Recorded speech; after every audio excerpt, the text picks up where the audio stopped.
Good morning. Hope you have read the whole lesson story twice as I told you earlier. Now, today we'll read half of the chapter and understand it. Based on this much reading, I will be sending you few assignment questions. So, make sure you listen to the explanation nicely and watch the video 2-3 times to understand the story, half of the story, so that you could solve the assignment which I'll be sending. Okay, let's start.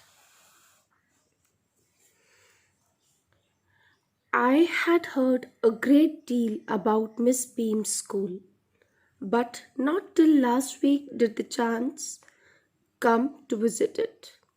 Now, here I is the narrator, the speaker who is writing the story. So he says that he had heard a lot of praises about Miss Beam's school. Miss Beam school matlab Miss Beam is the principal of the school. Okay.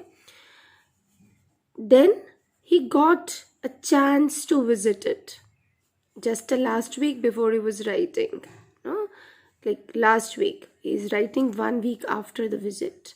So he said that I had heard a lot of praises about Miss Beam's school and he got a chance to visit it personally to have the experience over there. When I arrived,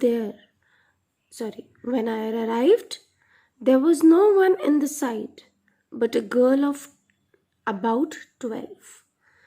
Her eyes were covered with a bandage and she was being led carefully between the flower beds by a little boy who was about 4 years younger. She stopped and it looked like she asked him who had come. He seemed to be describing me to her. Then they passed on. Now, अगर हम इसकी explanation देखें, so the narrator says, when he reached the school, what was the first thing he saw? He saw a girl who was about 12 years of age. But he found that her eyes were covered with a bandage. आँखों पे क्या लगी है? एक पट्टी, bandage, right? And there was a boy who was helping her, right? एक लड़का उसकी मदद कर रहा है. कैसे मदद कर रहा है? The girl is being led. उसको लीड कर रहा है, उसको रास्ता दिखा रहा है. ठीक है. और कहाँ जा रहे हैं? Flower beds, near the flower beds. Flower beds मतलब जहाँ फूलों के लगे हुए हैं, क्यारियाँ. ठीक है. And how old is the little boy? He was about 4 years younger to the girl. That means must be around 8 years. Okay. Then she stopped and they seemed to be discussing something. क्या पूछ रही है? लड़की शायद narrator को ऐसा लगता है कि लड़की ने उससे पूछा, लड़के से, बच्चे से जो उसे रास्ता दिखा रहा था, कि कौन आया है. और उसे नरेटर को ऐसा लगा कि the boy was describing the narrator to that girl. ठीक है. And then they passed on, और फिर वो चले गए. Now passage number 3. Miss Beam was all that I had expected. Now I here is again narrator. Narrator कह रहा है मैं जब मिस बीम से मिला तो जैसा मैंने सोच रखा था ऑलमोस्ट वैसी ही मुझे दिखी. कैसी? Middle aged. In the middle age में मतलब the one who is in neither very young nor very old, must be in 40s and 50s. Okay. Middle aged, full of authority. Principals has the position, so they have the authority. Yet kindly and understanding.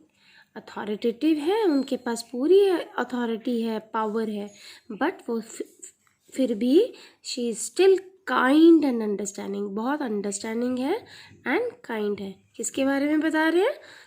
It's being told about Miss Beam. Her hair was beginning to turn grey and she had the kind of plump figure that is likely to be comforting to a homesick child. तो hair turning gray means hair are turning white. ठीक है. And what kind of figure she has? The body is not very slim trim. She has a plump figure. Plump देखा है ना? उसी तरह like plump is googly C figure, like a round kind. हाँ. और क्या लिखा है? That is likely to be comforting to a homesick child. Homesick child मतलब the child who is missing his home, being at school. ठीक है. तो वो कह रहे हैं अगर कोई होमसिक चाइल्ड हो तो उनकी ऐसी पर्सनालिटी है, ऐसी फिगर है कि अगर वो हग करे तो एक उसको कंफर्ट मिले. She is such a cosy kind of feeling मिले, right. I asked her some questions about her teaching methods, which I had heard were simple. फिर नरेटर कहता है that मैंने उनसे कुछ questions पूछे. किसके? About the teaching method, because that is the why the narrator has visited Miss Beam's school, right? उसने उनके teaching methods के बारे में सुना था, right? तो अब वो बता क्या रहा है? I had heard they were simple. That teaching methods are not very much complex. They're just simple teaching methods. But he wanted to have the personal experience, so he visited Miss Beam's school to know what exactly it is. Okay? Now, fourth. No more than is needed to help them to learn how to do things. Simple spelling, adding, subtracting, multiplying, and writing. The rest is done by reading to them, as I am reading to you, and by interesting talks during which they have to sit still and keep their hands quiet. There are practically no other lessons. So कितने simple methods हैं? Just simple चीज़ें हैं like spelling, addition, subtraction, multiplication, writing, reading, and listening to different talks. ठीक है? And no other practical lessons over there. And now she tells the real aim of the school is not so much to teach thought as to teach thoughtfulness, kindness to others, and being responsible citizens. So now यहाँ पे miss beam अपने school का real purpose बताती हैं. Real purpose मतलब वो कहते हैं सिर्फ हमें उन्हें पढ़ाना नहीं है, किताबों में क्या लिखा है, थॉट क्या है, कौन क्या कह रहा है. We want to make our children who are studying in the school being thoughtful. Thoughtfulness means they are considerate enough to understand problems of others. They are kind to others and they become responsible citizens. They should know what the responsibility is, what should be the effect of the result of their action is. So her action का एक reaction होता है, एक result होता है. तो हमें action कैसे करने चाहिए, हम कब डिसाइड कर पाएंगे? When we are learning and learning in a good sense. We take good moralistic values, we understand others problems. So तभी हम एक रिस्पॉन्सिबिलिटी से बिहेव कर पाएंगे ना. Okay, so this was the real aim of the school. Now we move on to next passage. Now she also says, look out of the window a minute, will you? अब उसको who is requesting? Miss Beam is requesting the narrator to look out of the window, and let's see what he sees. I went to the window which overlooked a large garden and a playground at the back. What do you see? Miss Beam asked. जब उसने window से बाहर देखा उसको क्या दिखाई दिया? एक बड़ा सा गार्डन एंड प्लेग्राउंड उसके पीछे. ठीक है. फिर मिस बीन पूछती हैं क्या दिखाई दिया. Then he explains what he sees. I see some very beautiful grounds, I said, and lot of jolly children. Jolly children means very happy children. It pains me though to see that they are not also healthy and active looking. फिर वो कहते हैं हाँ मुझे थोड़ा दुख भी है कि कुछ बच्चे they are not healthy और देखने में एक्टिव नहीं लग रहे हैं. When I came in, फिर वो एक्सप्लेन करता है जब वो आया तब किससे मिला. When I came in, I saw one poor little girl being led about. She has some trouble with her eyes. Now I can see two more with the same difficulty. And there's a girl with a crutch watching the others at play. She seems to be a hopeless cripple. अब वो explain करता है कि मुझे आप सुंदर grounds दिख रहे हैं, बहुत सारे हैप्पी चिल्ड्रन दिख रहे हैं, ठीक है, लेकिन मुझे कुछ ऐसे बच्चे भी दिख रहे हैं जो हेल्दी और एक्टिव नहीं हैं. और फिर वो कहता है कि जब मैं आपके स्कूल में अंदर आया था तो मैंने एक लड़की को देखा था जिसको शायद आंखों के साथ कोई ट्रबल है, और अब मैं ऐसा 2-3 बच्चे और देख पा रहा हूँ, और एक गर्ल भी है जो चल नहीं सकती है. Crutch means she is having बैसाखी हाथ में लेना, ठीक है, और दूसरों को देख रही है. ऐसा लग रहा है she seems to be a hopeless cripple. बेचारी चल नहीं सकती. She is a cripple. Cripple is someone who is not able to walk. Okay, now 8th paragraph. Miss Beam laughed. Oh no, she said. She is not really lame. This is only her lame day. The others are not blind either. It's only their blind day. Now Miss Beam जब उसकी ये सारी बातें सुनती है, she gives a great laugh और कहती है they are all healthy. सब ठीक ठाक हैं बच्चे. It's just that some are having the lame day and the others are having blind day. Now let's see what are lame and blind days. I must have looked very surprised for she laughed again. फिर जब उन्होंने ऐसा बोला तो visitor जो narrator है और surprise हो गया, मतलब, and she laughed again. Now she explains what the purpose and what is these days. Why is she celebrating these days? Now in paragraph number 9, let's see. This is a very important part of our system to make our children appreciate and understand misfortune. अब कह रही है ये जो है ना blind day, लेम day, हमारे system का एक पार्ट है, बहुत ज़रूरी पार्ट है, और हम बच्चों को सिखाते हैं कि मिसफॉर्चून, बैड लक कैसे अंडरस्टैंड करना है, उसको कैसे समझना है, ठीक है. सो इसको सिखाने के लिए वो क्या करती हैं, we make them share in misfortune to.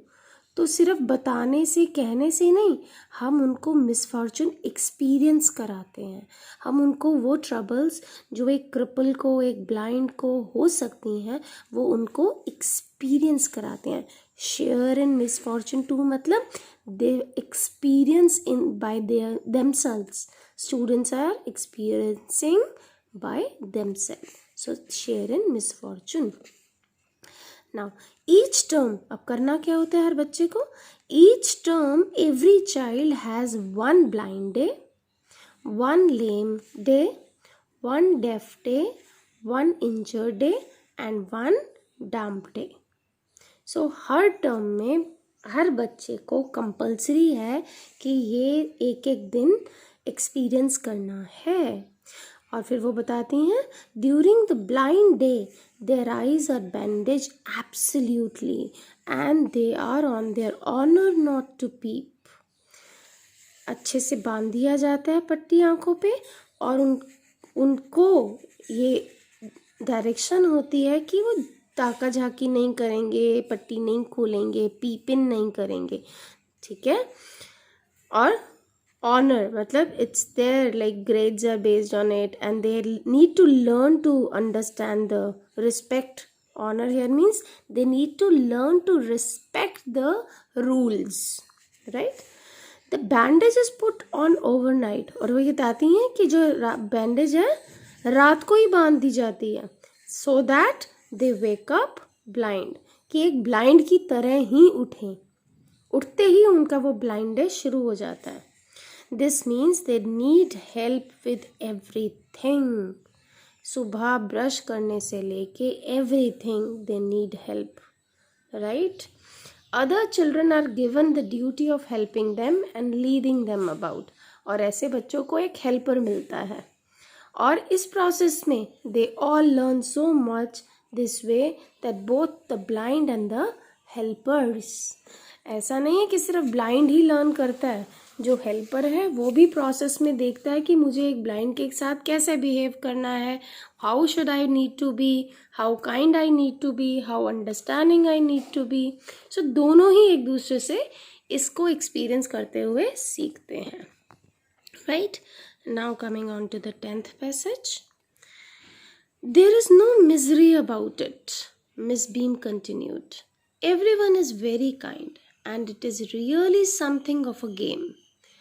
अब वो कह रहे हैं इसमें कोई दुख की बात नहीं है. Every child is actually enjoying it, क्योंकि हम इस पार्ट ऑफ जो हमें ब्लाइंड डे सेलिब्रेट करते हैं, it's a kind of a game for all the children.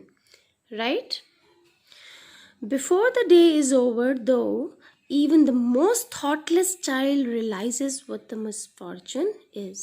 Miss beam कहती हैं कि जब तक पूरा उनका दिन बीतता है, चाहे कितना ही थॉटलेस चाइल्ड हो, कितना ही शैतान हो, कितना ही इनकंसिडरेट हो, जो दूसरों के बारे में बिल्कुल ना समझता हो, वो भी एंड ऑफ द डे तक समझदार हो जाता है और अंडरस्टैंड करता है कि सच में कितनी प्रॉब्लम्स हो सकती हैं, how kind I need to be. Right. Now 11th. The blind day is of course really the worst, but some of the children tell me that the dumb day is the most difficult. अब वो बताती हैं कि वैसे मेरे हिसाब से blind day सबसे ज़्यादा टफ है, लेकिन कुछ बच्चे ये भी कहते हैं कि डम डे सबसे ज़्यादा टफ है. क्यों कहते हैं? क्योंकि वो सोचते हैं कि we can not bandage the children's mouth, हम बच्चों के मुंह पे पट्टी नहीं बांध सकते. So they really have to exercise their will power. तो देखो, किसी चीज़ पे पट्टी बंधी हुई है तो फिर भी याद रहता है कि हाँ हमारे यहाँ मुंह बंद है. अब मुंह पे पट्टी नहीं बंधी हुई है और फिर भी मुंह बंद रखना है सारा दिन, so it needs lot of will power, क्योंकि भूल जाते हैं बच्चे, तो बच्चे ही हैं ना. सो they have to have lot of willpower to follow that day. So इसलिए कुछ बच्चों को dumb day ज़्यादा मुश्किल लगता है. Come into the garden and see for yourself how the children feel about it. Now Miss Beam says कि ठीक है, अब तुम खुद जाके एक्सपीरियंस करो. Go and meet children. She gives him, the narrator, a chance to meet children. Right. Now miss beam led me, narrator कहता है कि फिर मुझे मिस बीम कहाँ ले जाती हैं, to one of the bandaged girls. Has a gentleman come to talk to you, said Miss Beam and left us. और बस उस लड़की को बताती हैं कि एक जेंटलमैन हमसे मिलने आए हैं, उनसे बातचीत करें, और वो हमें छोड़कर चली जाती हैं. So today will read up to this only. Right, I have explained you all the 12 paragraphs. Now I will be sending you assignment. There are about 7 questions in it, so you need to read the questions thoroughly, watch the video, understand the explanations I have given, and try to write the answers as briefly as you can. So let's call it a day. Bye bye.